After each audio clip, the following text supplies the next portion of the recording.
Houston station on Space to Ground 2. We are ready for the event. ESA and Ozzy, this is Houston. Please call station for a voice check.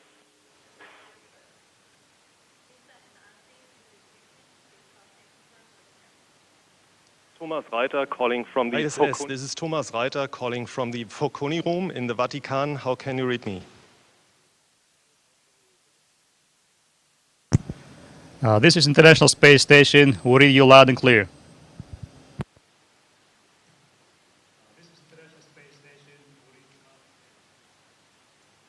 Guys, it's excellent to see you. We are here in the Vatican together with His Holiness Papa Benedict XVI. We are very great to see you, and I hand over now to the head of the Italian Space Agency, Mr. Saggese. Thank you. International Space Station, good morning. This is Enrico Saggese from Rome, Vatican. We are in the presence of His Holiness Pope Benedict XVI, and with me there is also the Air Space Commander, Air Space Chief of Staff Bernardis, Giuseppe Bernardis, and we are ready to start this historical communication. So on behalf of you and all of our friends, we thank the Pope of this historical occasion of a connection between the Vatican and the International Space Station. And in order for him to know all of you, I would ask the two commanders if they are so kind to introduce themselves and the crew they command, and in particular Dmitry Kondratiev. If you can start with your people, and then Marchelli, if you can start introducing your people. Over.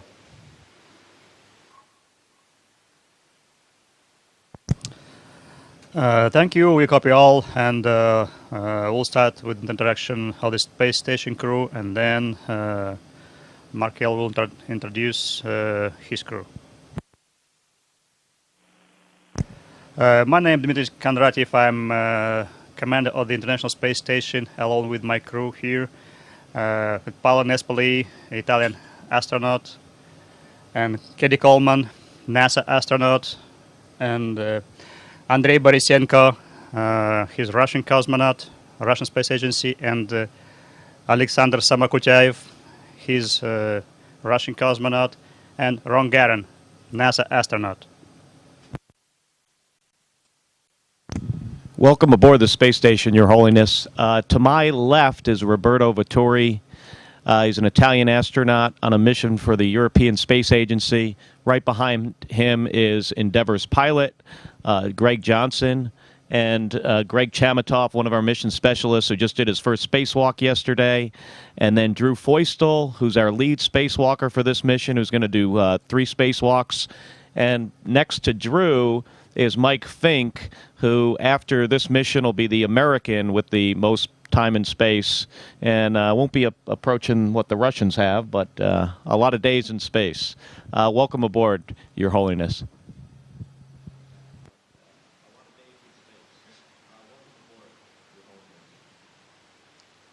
Thank you very much for your introduction. Then I'll give the floor to His Holiness, who would like to say a few words for all of us, and maybe some question for some of you. Thank you. Over.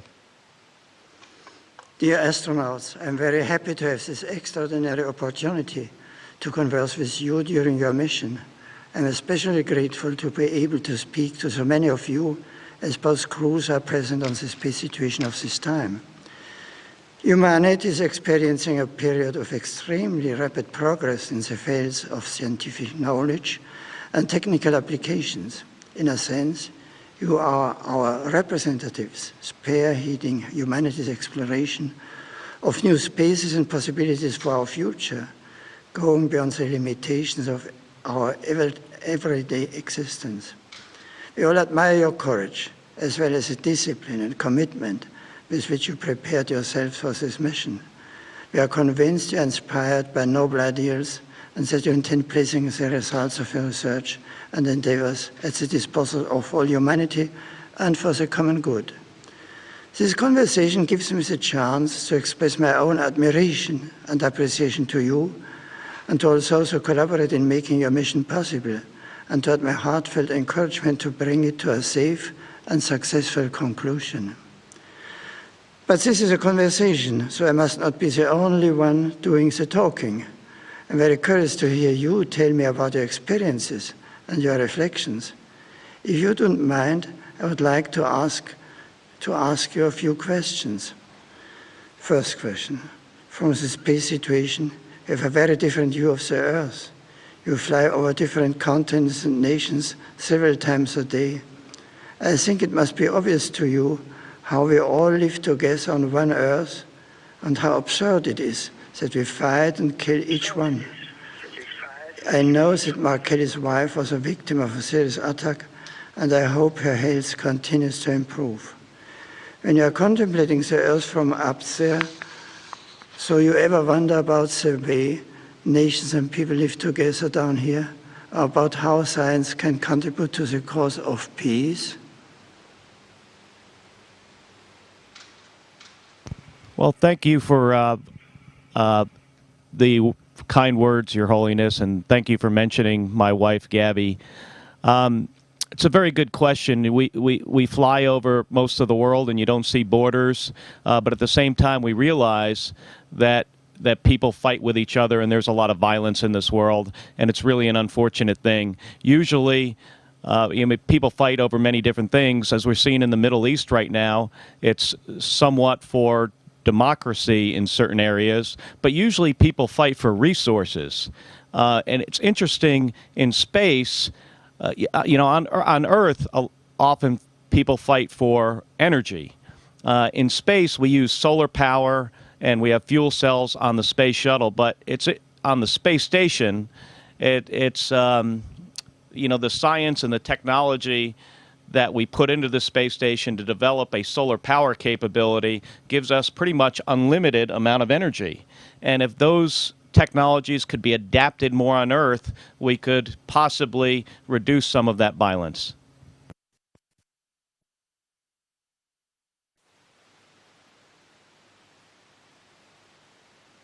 The second question. One of the themes you often return to in my discourses concerns the responsibility we all have towards the future of our planet. I recall the serious risks facing the environment and the survival of future generations.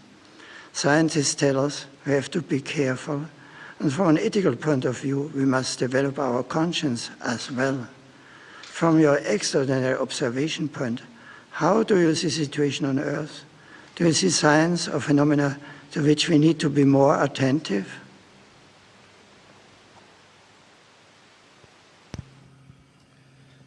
Well, Your Holiness, it's a great honor to speak with you, and you're right, it really is an extraordinary vantage point we have up here. On the one hand, we could see how indescribably beautiful the planet that we have been given is, but on the other hand, we can really clearly see how fragile it is.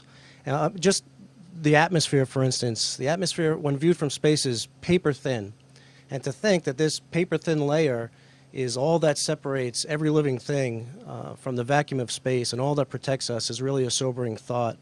And it seems to us that it's just incredible to view the Earth hanging in the blackness of space, and to think that we are all on this together, riding through this beautiful, fragile oasis through the universe. And it really fills us with a lot of hope to think that all of us on board this incredible orbiting space station that was built by the many nations of our international partnership, to accomplish this tremendous feat in orbit. I think, that just shows that by working together and by cooperating, we could overcome many of the problems that face our planet. We could solve many of the challenges that face the inhabitants of our planet. It really is a wonderful place to live and work, and it's a wonderful place to view our beautiful Earth.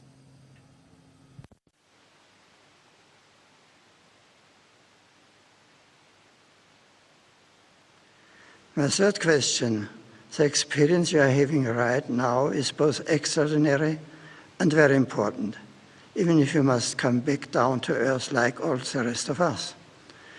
When you do return, you will be much admired and treated like heroes who speak and act with authority. You will be asked to talk about your experiences. What will be the most important messages you would like to convey to young people especially, who will live in a world strongly influenced by your experiences and discoveries.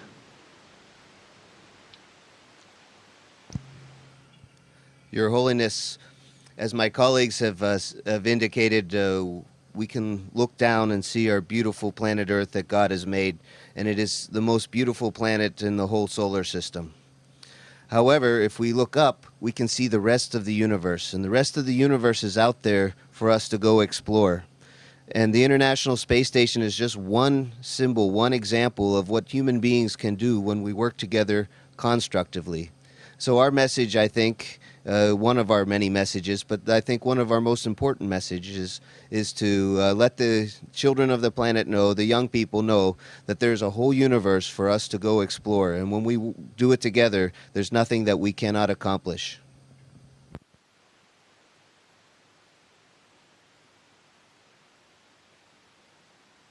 My first question: space exploration is a fascinating scientific adventure. I know that you have been installing new equipment to further scientific research and the study of radiation coming from outer space. But I think it is also an adventure of the human spirit, a powerful stimulus to reflect on the origins and on the destiny of the universe and humanity. Believers often look up at the limitless heavens and meditating on the creator of it all, they are struck by the mystery of his greatness. That is why the medal I gave Robert as a sign of my own participation in your mission represents the creation of man, as painted by Michelangelo in the Sistine Chapel. In the midst of your intense work and research, do you ever stop and reflect like this, perhaps even to say a prayer to the Creator? Or will it be easier for you to think about these things once you have returned to Earth?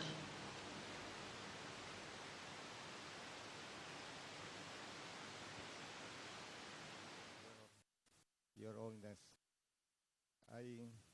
I do living on the International Space Station, working as an astronaut is extremely intense. But we do have an opportunity at night to stop. Your Holiness, to live on board of the International Space Station, to work as an astronaut on the shuttle Soyuz or the station is extremely intense. But we all have an opportunity when the nights come to look out and more to look down on Earth. Our planet, the blue planet, is beautiful. Blue is the color of our planet. Blue is the color of the sky. Blue is also the color of the Italian Air Force, the organization that gave me the opportunity to then join the Italian Space Agency, the European Space Agency. When we have a moment to look down, beauty is the three-dimensional effect of the beauty of the planet is capturing our art, is capturing my art. And I do pray for me, for our families, for our future. I took with me the coin and I allowed this coin to float in front of me to demonstrate microgravity. I shall thank you very much for this opportunity, and I would like to allow this coin to float to my friend and colleague Paolo. He will make return on Earth on the Soyuz. I brought it with me to space, and it will take down on Earth to then give back to you.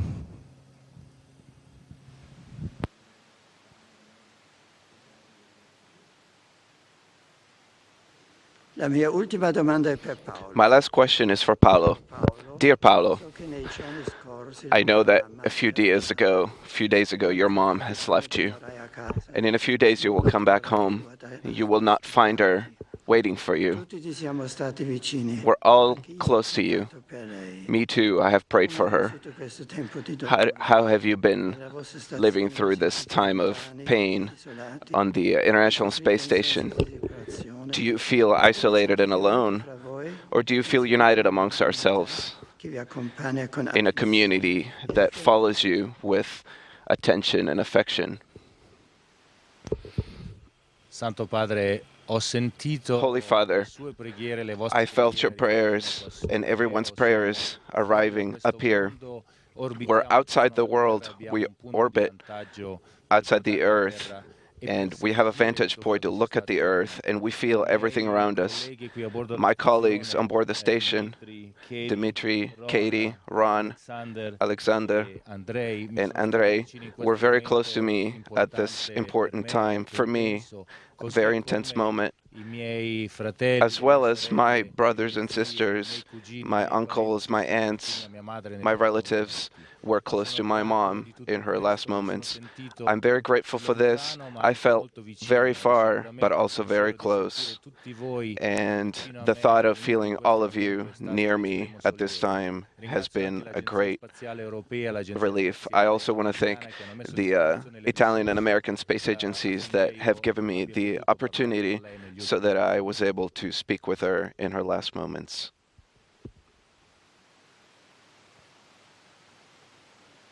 Dear astronauts, I thank you warmly for this wonderful opportunity to meet and dialogue with you.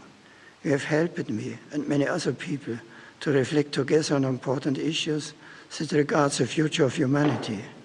I wish you the very best for your work and for the success of your great mission at the service of science, international collaboration, authentic progress, and for peace in the world. I will continue to follow you in my thoughts and prayers, and I willingly impart my apostolic blessing.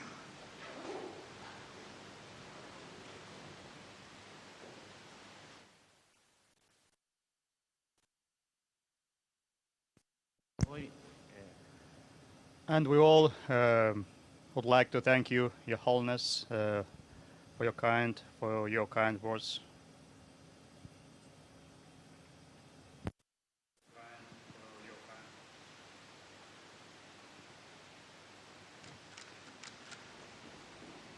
Okay. Have a nice and happy continuation of the work you have done. Thank you very much. Bye.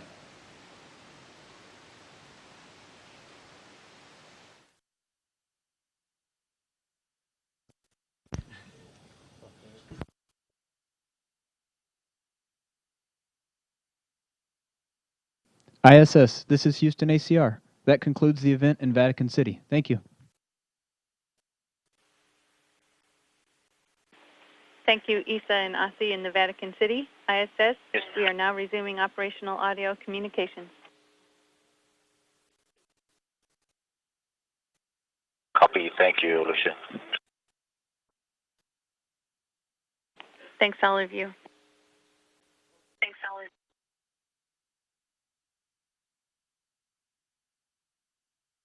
That again was the 12 members of the combined STS-134 and Expedition 27 crew talking with Pope Benedict XVI from the Vatican.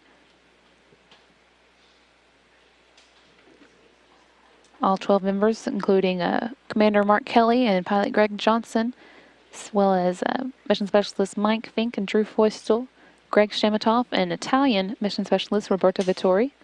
And on the Expedition 27 crew side, Commander Dmitry Kondrachev and flight engineers Katie Coleman, Andrei Borisenko, Alexander Samakutiayev, Ron Guerin, and Italian flight engineer Paolo Nespoli.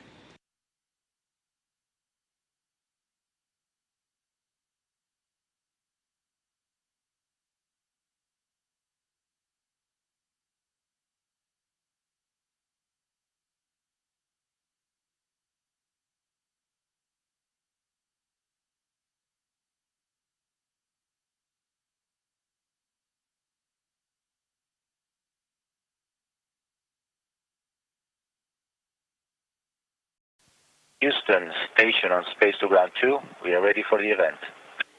Isa and Ozzy, this is Houston. Please call station for a voice check.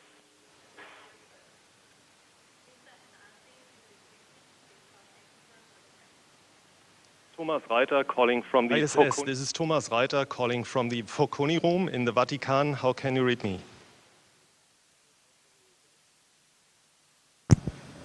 This is International Space Station. We read you loud and clear.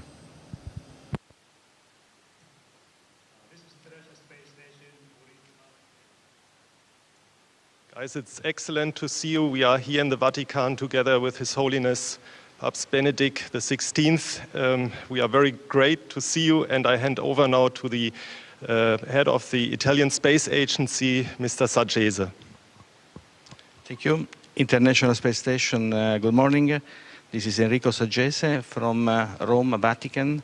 We are in the presence of His Holiness Pope Benedict XVI, and with me there is also the Air Space Commander, Space Chief of Staff Giuseppe Bernardis, and we are ready to start this historical communication. So on behalf of you and all of our friends, with the introduction of the space station crew, and then Markel will introduce his crew. My name is Dmitry Kondratiev. I'm commander of the International Space Station, along with my crew here, with Paolo Nespoli, Italian astronaut, and Katie Coleman, NASA astronaut, and Andrei Borisenko, he's Russian cosmonaut, Russian Space Agency, and Alexander Samakutyaev, he's Russian cosmonaut, and Ron Garan, NASA astronaut. Thank the Pope of this historical occasion of a connection between the Vatican and the International Space Station. And in order for him to know all of you, I would ask the two commanders if they are so kind to introduce themselves and the crew they command, and in particular Dmitry Kondratiev, if you can start with your people, and then Markelli, if you can start introducing your people. Over.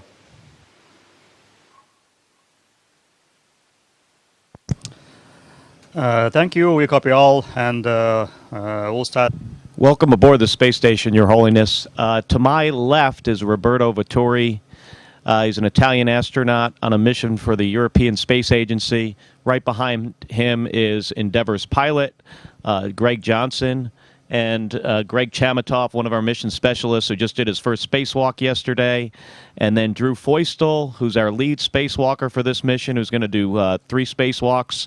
And next to Drew is Mike Fink, who after this mission will be the American with the most time in space, and won't be approaching what the Russians have, but a lot of days in space.